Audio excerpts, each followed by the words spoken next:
พี่น้อง หลังจากที่ไปเบิ่งดวงมาและให้อีแม่นะ เมื่อเจาะเบิ่งบักล่างอะไรทำไมห่วยเอาคนคือมาคนเดียว คือหนาเป็นอันนั้นหือ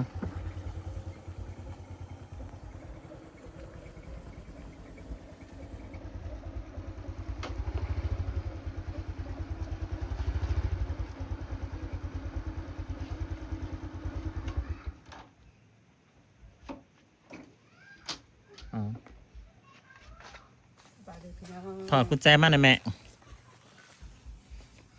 เห็นอยู่แม่ตอบลูกก่อน โอเคเอาต่างมานั่งพี่อีแม่คือทำหนาเสาเนาะเป็นอะไรเนาะพี่น้อง พูดมาคุณฮะแล้วเป็นจังไดแม่เป็นอะไรเพิ่นก็บ่ได้อยากมาไปถามแล้วไปได้บ่ได้คิดจะออกเมื่อบ่แต่ว่าเราว่าคิดจะออกมาอ้วนมาได้บ่ได้ว่าได้ดอกมาจะไปผู้เดียวจะนะหรือว่าพวกนึงก็ไปเขาไปแล้วเฮ็ดแม่ไปแล้วเขาไปป้าไปปึ้งปากมานั่งกับบักยาวนั่งกับบักยาวแล้วพอดีแม่ไปนั่งใกล้เพิ่นเป็นได้คือได้ยินข่าวว่ากินกบม่วงกบยางนะสัญญาณบ่ได้เป็นบ้าดอกบ่เป็นห่วงขยะเด้อบ่ได้เป็นบ้าจ่อยแห้งได้แค่นี้คือสังเกตมาคำก่อนจ่อยแห้งว่าดังๆหน่อยเด้อแม่เด้อซ้อนเพ่งขึ้นมาโลดจ่อยแห้งพี่น้องเอ้ยเมื่อเห็นกันแล้วจะลมหูลมตาสงสารนี่เขาว่าก ระทรวงสารอยู่แล้วครับมันเป็นยังคือ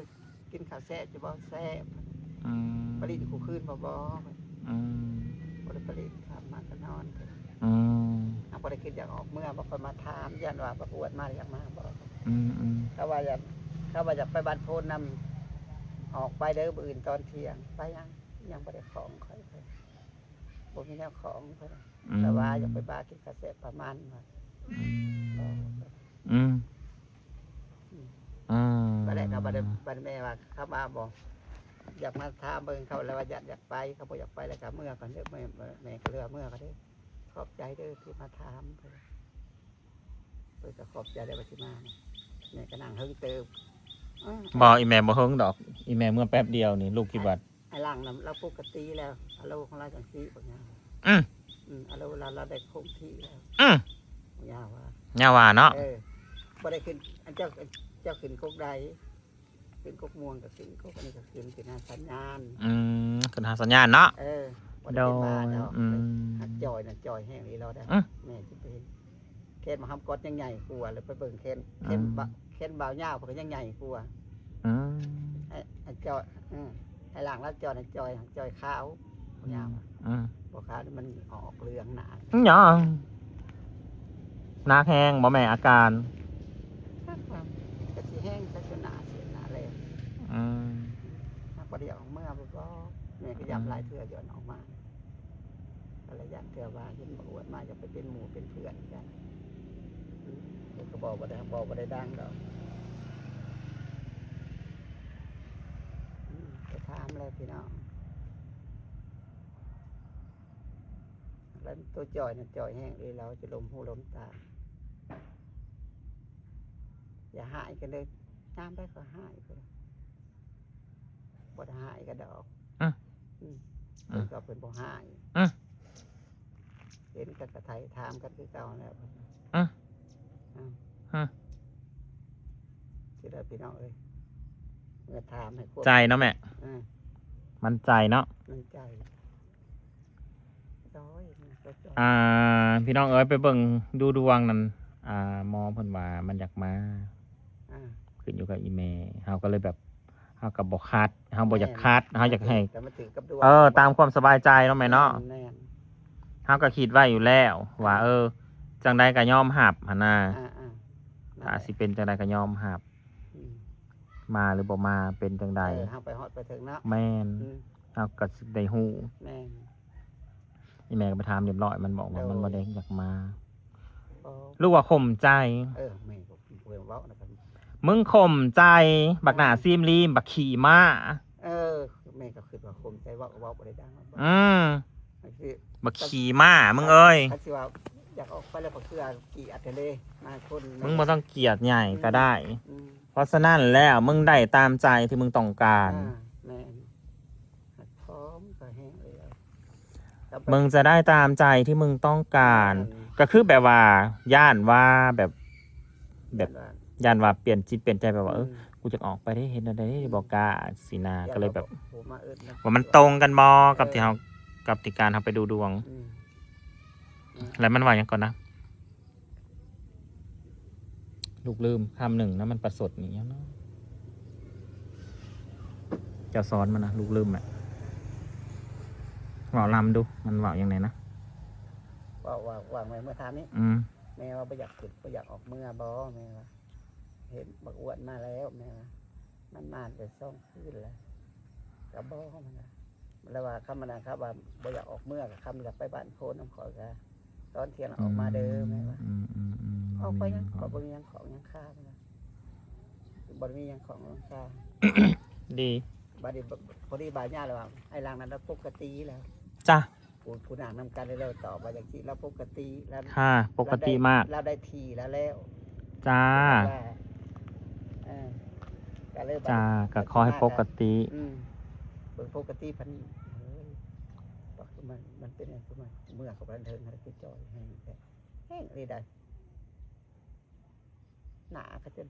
อีซี่5 มื้ออีเมลจังข่าวเมื่ออีกสีขาวอยู่แม่กับมาหลินน้ำกับมาเบิ่งอีเมลก็มาบอกสรุปฟังแม่เลยบางหลังเลือดเกิดกระดูกขางบัดนี้อีก4-5 มื้อผ่านไปอีเมลก็ข่าวไปอีกแม่อีเมลก็มาเล่าสรุปฟังอีกบางหลังนอนลูกบ่ได้ตีบ่ได้ว่าบนแหงแม่ก็สิเที่ยวเขาเบื่อแม่ก็บ่บ่อายเขาบ่ได้หายได้เครียดกันเอาบ่ได้บ่เฮ็ดไม่ใหญ่ได้ไม่ใหญ่จะไปใส่ไม่เครียดมาเจาะเพิ่นได้ยินว่าเป็นพวกห่วงพวกนี้นางสอนคันกีที่ร้านพี่น้องเลยปล่อยไว้ตามยถากรรมคันว่าเจ้าบ่ได้เมื่อยังว่าเจ้าบ่ได้เมื่อแม่นบ่มือฮอดมาถึงนะอันนี้เจ้าก็เมื่ออยู่มันก็เห็นอยู่บ่ได้ไปลิ้นเฮาว่าเมื่อนั้นเฮาว่าเข้าบักคำกอดอันเห็นเจ้าว่าสอนกับบักอามสิไปลิ้นบ่ออกไปบ้านน้อยไปบ้านบ่ได้ไปลิ้นก็ไปแต่มื้อนั้นได้กันเด่นคำมานอนเจ้าสิไปถามยังเรื่องหันเรื่องไปหันไปหนีมันผิดใจมันอีกเจ้าสิไปถามสั่งเราพระเจ้าจีบเฉพาะอย่างสิยังเจ้าจีบเรื่องผลิตอยู่พระเจ้าแห่กันพอแห่งยังสิมาเจาะอยู่ไปใส่กระสิทธิ์ของหอยนะแม่ถามแค่ว่าอยากออกเมื่ออย่าบอกมันตอบว่าบอกแล้วก็จบก็บอกไปแค่ว่าขันอยากออกแล้วก็บอกเด้อถ้าอยากออกเมื่อใดก็ได้บอกหลวงหนาแค่นี้ก็จบปล่อยมันยาวว่ามันสิไปทันนะจะไปหันบอจะหมากผู้นั้นบอจะหมากผู้นี้ตีเห็นมันแท็กจะอยู่ผู้ซ่านั่นก็ได้เขาเห็นได้เขาเห็นเบิดได้ไอ้สิไปว่าเรื่องนั่นแม่ก็ถามไปแล้วก็แม่ก็รอเมื่อก็เด้อเขาบอกไปนำบัตรโพลก็ได้เขาบอกออกเมื่อก็ได้ขอบใจเด้อที่มาเจาะมันยังขอบใจเจ้ามันก็ฉลาดกว่าแม่มันประสดมันว่าใส่ใจไพสิบังหูสันดานใจว่าได้ว่าบ่อนั่นก็บอกไปดังบ่อน้ำมาหมอมเยอะบ่อแล้วจะว่าบ่ถึงแน่นแล้วคันว่าเองนั่นเถื่อได้คันสกินโค้ยเนี่ยต้องให้ลูกเป็นคนว่าว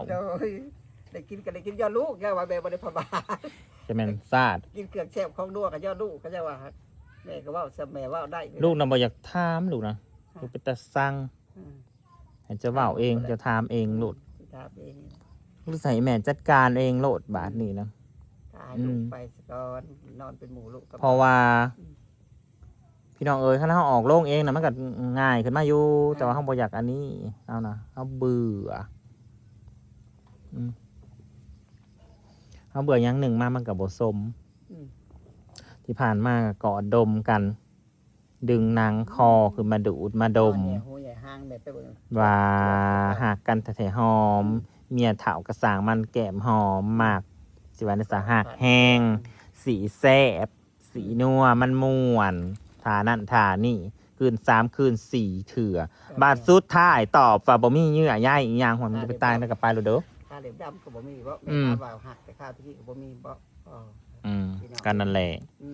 ก็เป็นเรื่องลาสตอรี่ของเจสอนกับบักหลังพี่น้องเอ้ยโคจรมาเจอกันอีกบ่เฮิงดอกสิได้มาอยู่น้ำกันอีก YouTube นี่พี่น้อง นี่ แม่ก็ว่าอ่านสิบ่พ่ออีเลี้ยง บ่เฮิงดอก มันตอแหลพวกเจ้าบ่ต้องไปเสือหัวมัน มันพอแห้งเลยใจมันนะมันเห็นเจ้ามันก็พอแห้งเลยอีแม่แต่แม่ลูกมันใส เขากันแบบเขาก็ไปจอดรถบนทางได้บ่เห็นแม่เมื่อแล้วถึงปั้งไปเมื่อว่า บ่ได้เรื่องสำนีแล้วพี่น้อง พี่น้องที่หน้าที่ไหนยังสิได้พบมีอย่างซ้อนหลายครั้งหลายหนอยู่ดอกพี่น้อง กับผัว กับผัวค่ะ โอ้ พี่น้อง บ่เฮิง นี่ก็ว่า เบิ่งคักแล้ว มันกระจากใส่เจ้าแล้วค่ะมันมีปัญหานะมันสิมาหยัง เล่นมายังปลากันเลย ปลากันเลยปลาสิแดงมาอย่างอีก เอาค่อย มื้อนั่นมันก็เว้าใส่เจ้าเต็มที่เพราะแห่งก็มันสิไปก็ได้ นั่นเอานะ คันเจ้าเห็นเจ้าเมื่อขนาดนี้โอ้ยมันว่าแดกว่าดันใส่เจ้าแล้วเพราะแห้งแล้วเจ้านั้น มายังก็เลยว่าปลาคอยปลาแล้วเพิ่นว่าอะไร เลิกลากันแล้วเพนสิมาวนวายอ่ะอย่ามาวนวายนะมันก็สิย่างหนี้มันบ่อยู่ซ้ำ อย่ามายังมันนะ ห่าน มันก็ทำไม่หมอยได้ หยัง โอ้ยขอได้ยินข่าวว่ากินกุ๊กไม้กุ๊กเต่าเป็นปลาสัญญาณมันนะบ่ได้เป็ อันนี้ ปลา ก็จะเป็นศาสตร์นะ ไปเว่าตะมันว่ามันเป็นบ้าอันนี้มันเครียดอีก บ่ นี่ แม่ว่าขึ้นกุ๊กไม้บ่ได้ว่าเป็นปลา เจ้าสิไปเว่าอย่างเรื่องกกไม้ มันเอาเองมันดอก